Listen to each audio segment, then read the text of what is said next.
Bismillahirrahmanirrahim. Assalamualaikum warahmatullahi wabarakatuh. Halo, berjumpa kembali dengan saya Nursyama Naguna. Kali ini kita akan melanjutkan pembahasan tentang topik perbandingan. Nah, jadi kalau kemarin kita sudah belajar tentang rasio, bagaimana cara membandingkan atau cara membuat atau menuliskan rasionya, maka hari ini kita akan belajar tentang bagaimana itu perbandingan senilai dan perbandingan berbalik nilai. Nah, kita akan bahas topik itu hari ini. Oke. Baik, yang pertama kita lihat dulu. Kemarin ada masalah 4, di mana masalah 4 kemarin saya berikan tugas ya. Nah, tugas kalian itu memilih yang manakah campuran yang rasa jeruknya paling kuat. Jadi, dari keempat pilihan ini, ada campuran A, campuran B, campuran C, dan campuran D. Kalian disuruh untuk memilih yang manakah campuran yang rasa jeruknya paling kuat. Oke? Sudah? Nah, kemarin kalian sudah mengerjakan belum? Oke, baik. Nah, sekarang saya akan jelaskan bagaimana cara menentukan campuran mana yang rasa jeruknya paling kuat. Nah, jadi caranya adalah seperti ini. Campuran A, coba kalian perhatikan campuran A. Di situ campurannya adalah 2 gelas perasan jeruk dan 3 gelas air putih. Jadi rasionya adalah 2:3. Oke. Nah, kalau yang campuran B itu rasionya adalah 5:9. Sementara campuran C adalah 1:2 dan campuran D adalah 3:5. Oke, kalau kalian buat rasionya bisa seperti ini. Jadi 2:3 itu dibentuk dalam bentuk pecahan adalah 2/3. Nah, kemudian untuk memudahkan membandingkan keempat pecahan ini, karena ada di sini 4 pecahan, maka kita bisa menggunakan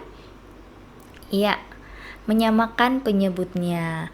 Jadi karena di sini penyebut 3, di sini 9, di sini juga 3, di sini 5, maka kita cari bilangan yang merupakan kelipatan dari keempat bilangan ini, ketiga bilangan ini ya keempat. Ada 5, ada 2, ada 9, ada 3. Nah, bilangan berapakah itu? Cari bilangan yang bisa dibagi 3, bisa dibagi 9, bisa dibagi 2, dan bisa dibagi 5. Bilangan berapa? Oke, saya mengambil di sini bilangan 90. Nah, jadi berapa? Misalnya 3 dikali berapa? Hasilnya 90. Nah, 3 kali 30 bukan? Makanya yang di atas ini pembilangnya saya kalikan juga dengan 30, maka hasilnya 2 kali 30 sama dengan 60. Hasilnya adalah 60/90. Nah, sementara yang campuran B di sini kan 5/9. Bilangan berapa yang dikalikan dengan 9? Hasilnya 90. Nah, tentu bilangan 10 karena 9 kali 10 adalah 90. Jadi pembilangnya juga saya kalikan 10, maka menghasilkan 50/90. Nah, selanjutnya bilangan berapa yang dikalikan 2 menghasilkan 90. Berapa itu? Tentunya 45. Makanya 2 kali 45 kan 90. Kemudian di sini pembilangnya saya kali 45 juga. 1 kali 45 hasilnya 45. Hasilnya adalah 45/90. Nah, lanjut 3/5. Kemudian dikali berapakah ini 5-nya menghasilkan 90? Tentunya dikali berapa? Oke, jadi 90 bagi 5 ya. Tentunya adalah 18. Berarti 3 kali 18 hasilnya 54. Nah, sekarang karena semua ini penyebutnya sudah sama, merupakan penyebut 90, maka kita bisa sekarang melihat yang mana campuran yang memiliki nilai yang paling tinggi, ya kan? Nah, kalau dalam pecahan, semakin ini jarak antara nilai antara pembilang dan penyebutnya itu makin berdekatan atau semakin besar ini pembilangnya, maka nilainya itu akan semakin besar pula. Kita lihat contoh yang pertama di sini kan 60/90. Sementara ini 50/90. Maka nanti ini hasilnya ini akan lebih dari yang ini. Coba lihat ini, 45/90 atau 1/2 kan ini 0,5. Oke. Sementara yang ini 60/90 kalau kita bagi itu hasilnya akan 0,667 atau 0,67.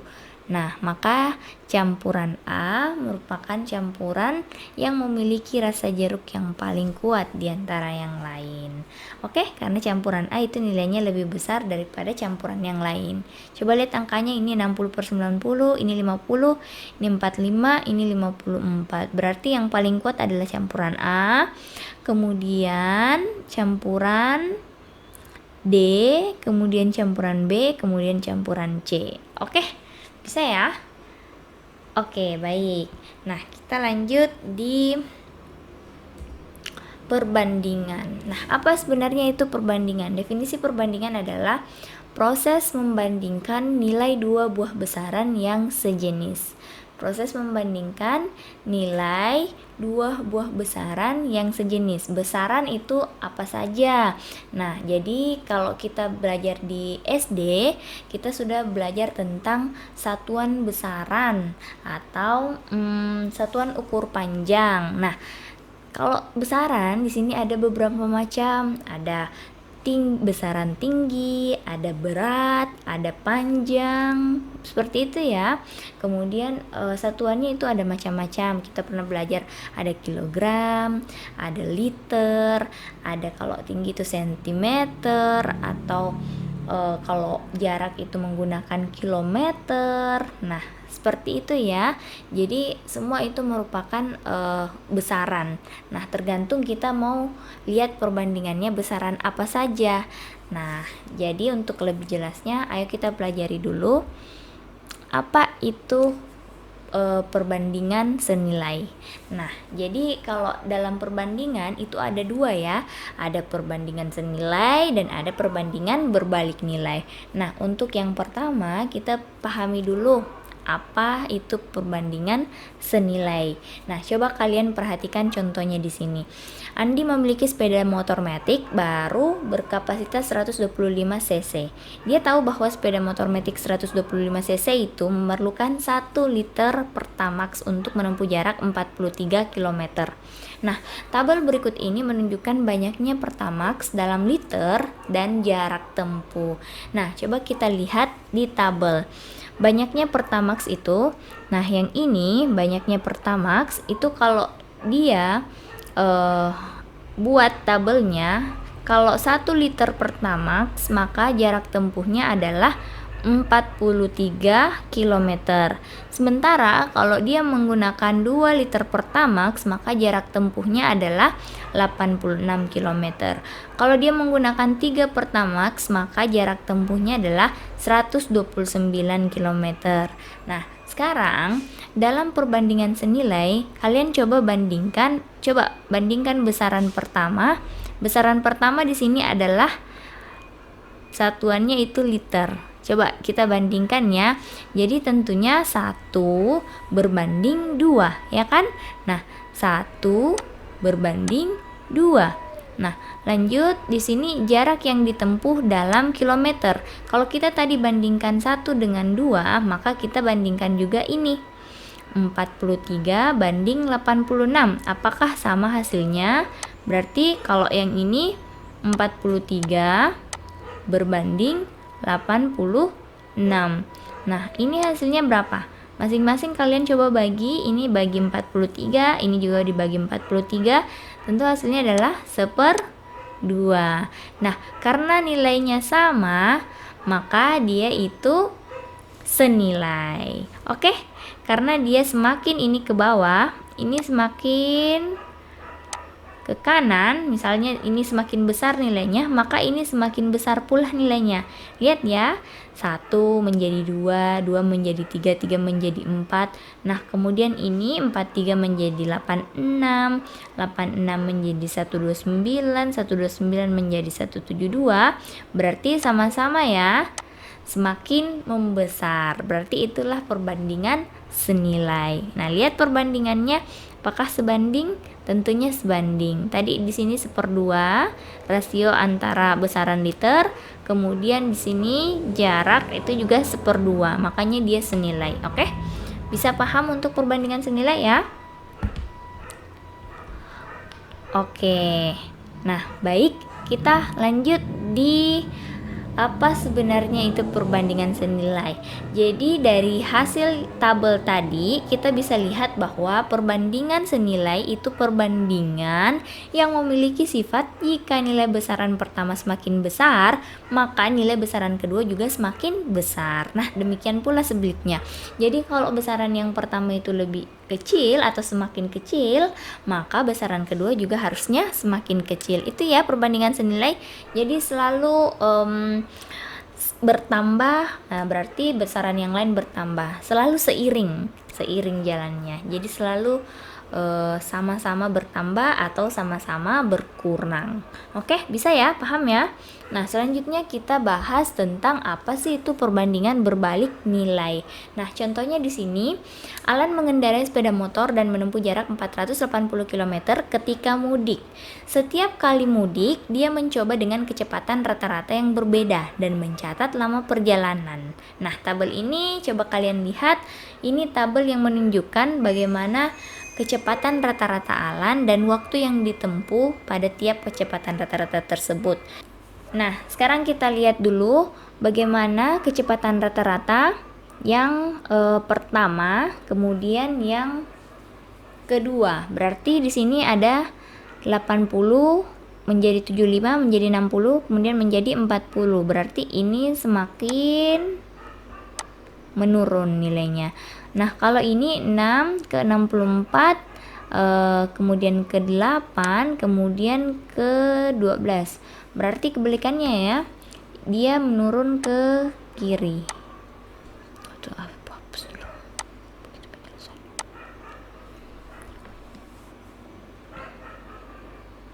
Nah, oke. Sekarang kita bandingkan besaran kecepatan rata-rata yang pertama dengan yang kedua. Nah, coba lihat di sini nilainya adalah 80, kemudian di sini 75, kemudian 60, kemudian 40. Nah, dia semakin menurun ya.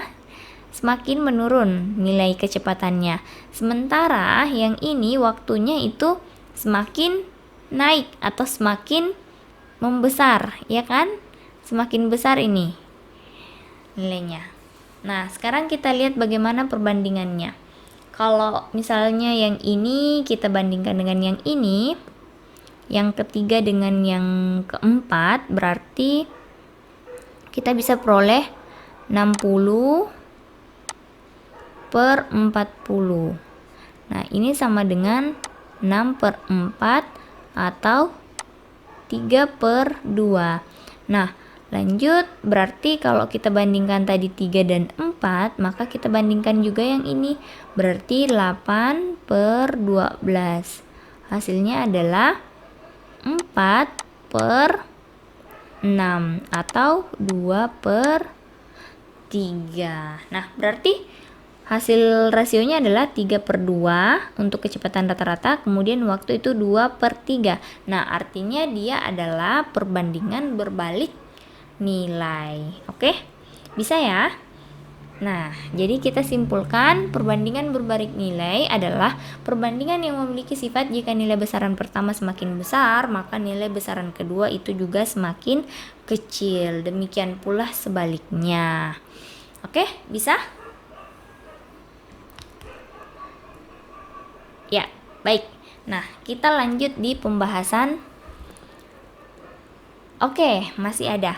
Jadi di sini ada contoh perbandingan berbalik nilai. Nah, contohnya itu ketika misalnya ada suatu perusahaan yang mengerjakan proyek, kemudian dia mau lihat perbandingan antara jumlah pekerja yang terlibat dengan banyaknya waktu yang digunakan untuk menyelesaikan proyek. Nah, jadi kalau misalnya kita memiliki masalah seperti ini, maka dia itu kondisinya atau situasinya itu merupakan perbandingan berbalik nilai. Karena jika semakin besar jumlah pekerja yang terlibat, maka semakin sedikit waktu yang dibutuhkan untuk menyelesaikan proyek. Begitu pula sebaliknya. Oke, bisa ya. Nah, rumusannya kalau kalian mau simpelnya itu seperti ini. Berarti T1 itu merupakan perkiraan waktu pengerjaan mula-mula. Berarti pengerjaan mula-mula berapa waktunya, kemudian N1 itu adalah jumlah pekerja mula-mula, Jadi di sini N1 ya. Kemudian di sini N2. Nah, sementara T2 itu merupakan waktu pengerjaan sebenarnya dan delta N merupakan perubahan jumlah pekerja. Nah, itu rumusannya untuk perbandingan berbalik nilai. Oke, kita lanjut di masalah kelima. Jadi di sini adalah contoh soal. Nah, coba kita lihat. Contoh soalnya adalah, nah, dia nilai untuk besaran pertamaxnya atau besaran yang pertama itu besaran liter itu semakin bertambah. Coba lihat dari 1 ke 2, 2 ke 3, 3 ke 4. Nah, lanjut untuk yang jaraknya dia juga bertambah dari 43, 86, 129, 172. Nah, soalnya seperti ini. Misalkan Andi akan melakukan perjalanan dari kota Surabaya ke Banyuwangi yang berjarak 387 km. Berapa liter Pertamax yang dibutuhkan Andi? Oke, kira-kira gimana caranya ini menyelesaikan? Nah, baik. Caranya menyelesaikan ini adalah kita lihat dulu. Nah, saya bandingkan di sini 1 per X itu sama dengan 43 per 387. Kenapa bisa demikian? Karena yang saya bandingkan adalah banyaknya Pertamax yang pertama ini 1. Nah, 1 liter itu saya bandingkan dengan berapa liter Pertamax yang dibutuhkan Andi. Berarti saya misalkan dia X. Nah, kemudian itu sama dengan, nah kalau 1 liter kan tadi dia itu jarak tempuhnya adalah 43. Makanya saya tuliskan di sini 43 per jarak sebenarnya adalah 387. Oke. Nah, seperti ini ya cara membandingkan. Berarti nanti kalau kita mau cari bagaimana nilai X-nya, kalau untuk perbandingan senilai coba lihat karena dia ini semakin besar, berarti ini juga semakin besar, ya kan nilai-nilainya, maka dia merupakan perbandingan senilai. Jadi kalau perbandingan senilai langsung saja kali silang X dengan 43 lalu 1 dengan 38. Nah, lanjut maka kita akan menghasilkan 43X sama dengan 387. Iya kan? Karena 1 kali 387 sama dengan 387. Nah, untuk menghasilkan hanya X saja atau koefisien 43-nya itu habis, maka kita bagi dengan 43. Jadi, ini 43-nya habis dengan ini karena masing-masing kita bagi 43, ini dibagi 43, ini dibagi 43, maka ini menghabiskan.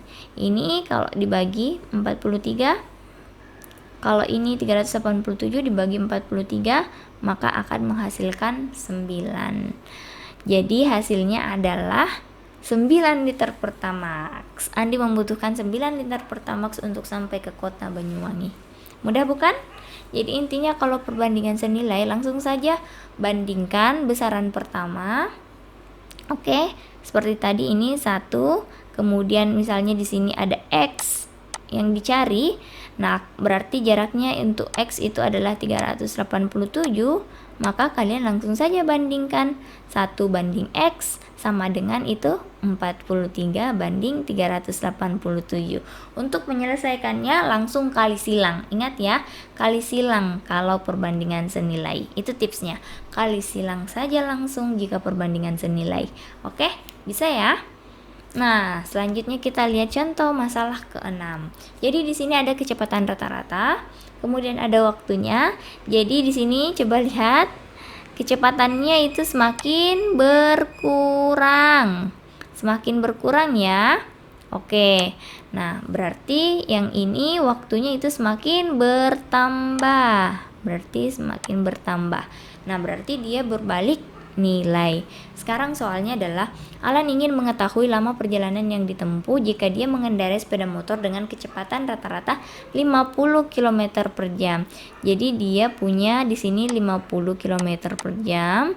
Nah, berapa kira-kira waktu yang ditempuh? Berarti di sini X-nya. Jadi kita bandingkan ya. Nah, penyelesaiannya adalah 50 banding 60 itu sama dengan X banding 8. Jadi saya bandingkan saja. Boleh kalian bandingkan dengan yang lain, tapi saya menggunakan perbandingan 50 berbanding 60.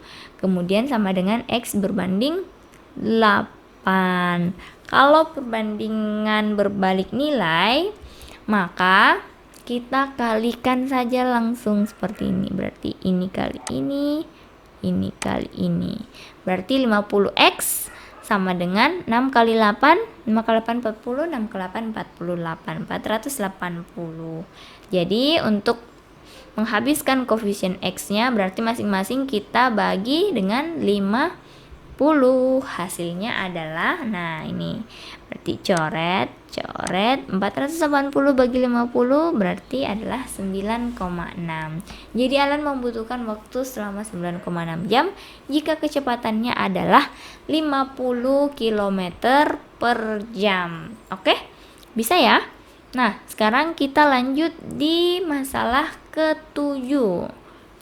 Nah, coba perhatikan dulu masalah ke-7. Dera dan Derry masing-masing membeli sekarung pupuk dengan merek yang sama, tetapi masanya berbeda. Jika kemasan pupuk yang dibeli Dera tertulis 4,2 kg dan pada kemasan pupuk yang dibeli Derry tertulis 3.600 gram, perbandingan antara massa pupuk yang dibeli Dera dan Derry adalah, nah jadi kalian coba lihat satuan besarannya di sini adalah kilogram. Di sini ya kilogram. Sementara di sini adalah gram. Berarti kita harus samakan dulu satuan besarannya agar kita bisa melakukan perbandingan. Ingat itu ya. Sebelum melakukan perbandingan kita harus menyamakan satuan besarannya. Jadi penyelesaiannya adalah kita lihat dulu Dera itu memiliki 4,2 kg. Itu sama saja dengan 4.200 gram. Caranya gimana? Ini 4,2 kalian kalikan 1000 ya. Karena kilogram ke gram itu kali 1000. Berarti 4,2 kali 1000 hasilnya 4.200 gram. Nah lanjut untuk Derry dia 3.600 gram. Jadi satuannya sudah sama, sekarang kita sudah bisa membandingkan. Jadi perbandingannya adalah 4.200 berbanding 3.600. Hasilnya oke, 7 banding 6 ya. Sama-sama dibagi berapa ini? Bagi 6. Oke, berarti ini kan habis. Ini habis dengan yang ini. Sekarang sisa 42 bagi 6 itu 7, 36 bagi 6 6. Berarti rasionya adalah 7 banding 6. Oke, jadi perbandingan antara massa pupuk yang beli Dera dan Derry adalah 7 banding 6. Nah, ini gampang ya, soal yang simple. Nah, lanjut kita lihat masalah ke-8. Nah, masalah ke-8 di sini adalah suatu proyek perbaikan jalan harus selesai selama 43 hari. Jadi, proyek itu memakan waktu 43 hari dengan pekerja sebanyak 17 orang. Nah, setelah 5 hari pelaksanaan, proyek tersebut dihentikan selama hari. Berarti setelah 5 hari, normal ya, mengerjakan dengan 17 orang, kemudian tiba-tiba proyek itu dihentikan selama hari. Jadi proyek dihentikan selama hari. Entah itu berapa hari, yang jelas di sini kita misalkan saja hari. Oleh sebab itu, dibutuhkan tambahan pekerja sebanyak 2 orang agar proyek dapat selesai tepat waktu. Jika kemampuan bekerja setiap orang dianggap sama, maka nilai A adalah, jadi yang ditanyakan adalah berapa lama proyek tersebut dihentikan. Oke? Nah, jadi kita lihat penyelesaiannya. Kita lihat dulu jangka waktu proyek di sini diketahui 43 hari. Kemudian banyaknya pekerja awal adalah 17 orang. Kemudian jarak jangka waktu sampai proyek dihentikan sementara adalah 5 hari. Kemudian lama waktu pengerjaan proyek adalah hari. Jadi banyak tambahan pekerjanya itu 2 orang. Nah, sekarang sisa hari normal itu 43 dikurang 5 sama dengan 38 hari. Nah, jadi hari normalnya itu 38 hari ya, karena tadi 43 hari harusnya jangka waktu proyeknya.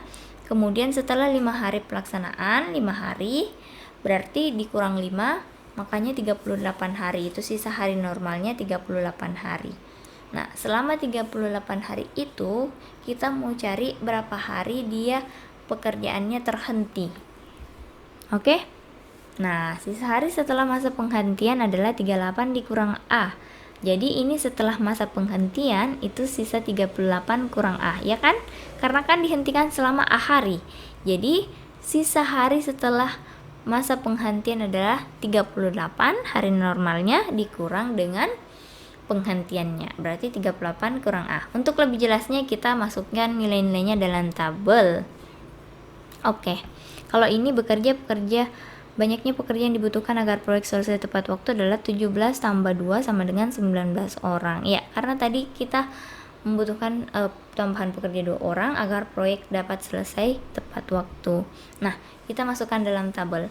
Jadi lama pengerjaannya kalau dia 38 hari, ini kan normal 38 hari. Dia itu banyaknya pekerja yang digunakan adalah 17 orang. Nah, berarti selama itu sisa hari setelah masa penghentian, maka dia itu harinya adalah 38 dikurang A. Ini yang bekerja adalah 19 orang. Nah, jadi ini ceritanya dia adalah perbandingan berbalik nilai, ya kan? Karena jika ingin waktunya lebih sedikit, maka pekerjaannya harus semakin banyak. Seperti itu ya, berbalik nilai. Ya, ayo kita selesaikan bersama-sama. Oke, baik, kita lihat penyelesaiannya sekarang. Nah, jadi coba kita lihat tadi sudah kita tuangkan dalam tabel. Nah, berarti sekarang kita lihat dulu gimana penyelesaiannya. Jadi kita bandingkan ya, besaran lamanya hari itu 38 berbanding dengan 38 kurang A, sama dengan 17 banding 19. Ingat, karena ini dia perbandingan berbalik nilai, maka langsung saja kalikan ini. Oke, jangan kali silang ya. Kali langsung saja 38 dikali 17, kemudian 38 kurang A dikali 19. Hasilnya seperti apa? Hasilnya seperti ini. Makanya untuk 19 dikali 38 kurang A sama dengan 38 kali 17. Nah, untuk menghilangkan ini 19-nya, makanya masing-masing saya bagi 19. Berarti ini habis. Kemudian ini dibagi 19, berarti ini 1, di sini 2, ya kan? 19 bagi 19 kan 1, 38 bagi 19 itu 2. Berarti sisanya adalah 38 kurang A sama dengan 2 kali 17.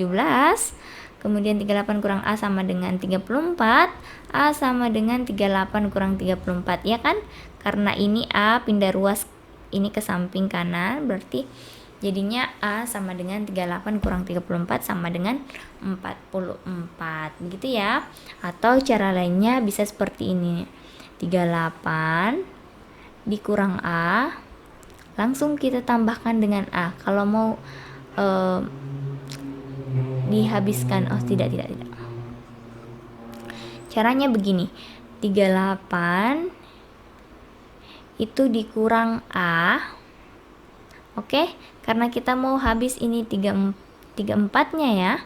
Berarti itu sama dengan di sini kan sama dengan 34. Karena kita mau habis 34-nya, berarti masing-masing kita kurangkan dengan 34. 38 kurang A dikurang 34, ini sama dengan 34 dikurang 34. Berarti ini 38 kurang 34 kan hasilnya 4 kurang A itu sama dengan 0, karena 34 kurang 34 sama dengan 0. Berarti, nah, kalau kita mau di sini ada A, berarti 4 kurang A ditambah A itu sama dengan 0 ditambah A, iya kan? Maka akan menghasilkan 4 itu sama dengan A.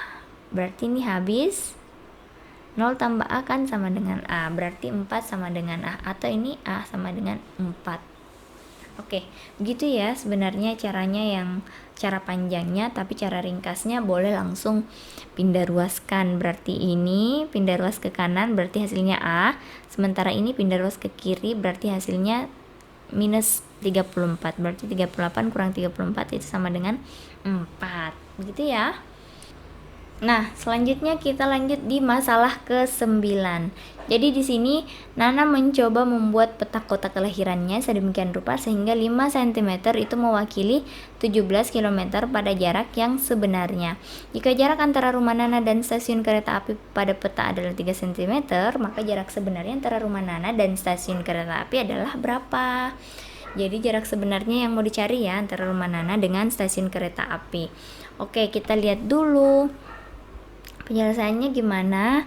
Berarti kita bisa melihat dulu.